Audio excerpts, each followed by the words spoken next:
राजनाथ जी, एक दूसरा गर्म मुद्दा इस चुनावों के पहले वो है इलेक्टोरल बॉन्ड्स का मुद्दा, जिसको कि सुप्रीम कोर्ट ने अनकॉन्स्टिट्यूशनल बताया। तो आपका मैं पर्सनल मत जानना चाहता हूँ कि आप लोगों ने जब ये इंट्रोड्यूस किया था तो क्या सोच कर किया था? इससे क्या ब्लैक मनी जो है वापस सर्कुलेशन में ज़्यादा आएगा, और आने वाले समय पर आप लोगों की सरकार की जब थर्ड टर्म आएगा तो क्या प्रतिक्रिया रहेगी? वैसे कुछ इस पर राहुल आप जी, एक्शन लेंगे? राहुल जी, यदि कोई किसी पार्टी को चुनाव यदि देता है यदि इसकी जानकारी भी हो जाती है तो क्या आपत्ति है?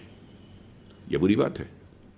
नहीं, जब आप लोग लाए थे तो ये था कि डोनर का नाम बाहर नहीं आएगा, आज डोनर के नाम बाहर आ गए। आ गई, डोनर के नाम बाहर आ गए जी।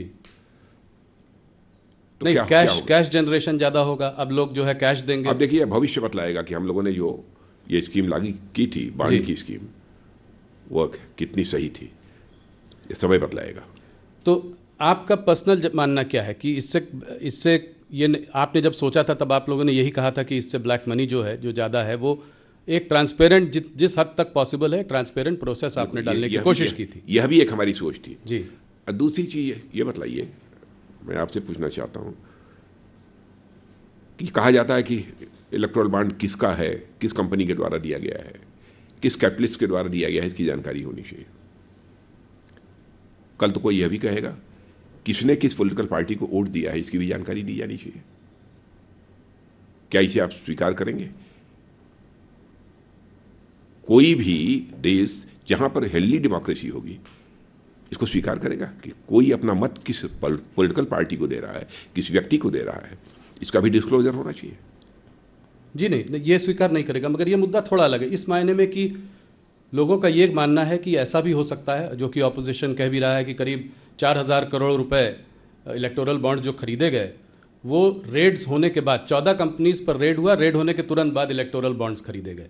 तो ये एक तरीके से, जिसको कि ऑपोजिशन कह रहा है, राहुल गांधी हफ्ता वसूली कह रहा है, कोई कह रहा है चंदा लेने का तरीका है, हालांकि उनको भी मिला है। ये मतलब मान लिया यदि हूँ एक दो, मुझे जानकारी नहीं है, लेकिन आप ये कह रहे थे, मैं मान लेता हूँ।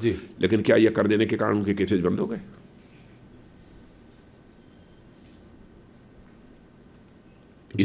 इस सवाल का भी जवाब देना चाहिए विपक्ष को।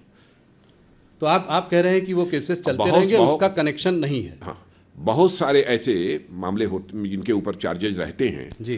तरह तरह के चार्जेस रहते हैं, बहुत सारी कंपनीज हैं, लेकिन चुनाव के दौरान वो डोनेट करती हैं। तो जो डोनेट पहले भी किया है जी, जो डोनेट कर रहे हैं, अगर उनके अगेंस्ट केसेस हैं तो ऐसा नहीं है कि वो ड्रॉप होंगे। वो कोई सवाल ही नहीं। हाँ, वो चलते, एजेंसी अपना जो काम है काम करती रहेंगी। पर कनेक्शन है इस पर कि कनेक्शन है कि रेड्स होती हैं, उसके बाद चंदा आता है, उसके बाद इलेक्टोरल बॉन्ड आते हैं, जिसको ऑपोजिशन चंदा बोलते हैं। इस दृष्टि से उसे नहीं देखा जाना चाहिए, इसका उससे कोई कनेक्शन नहीं है।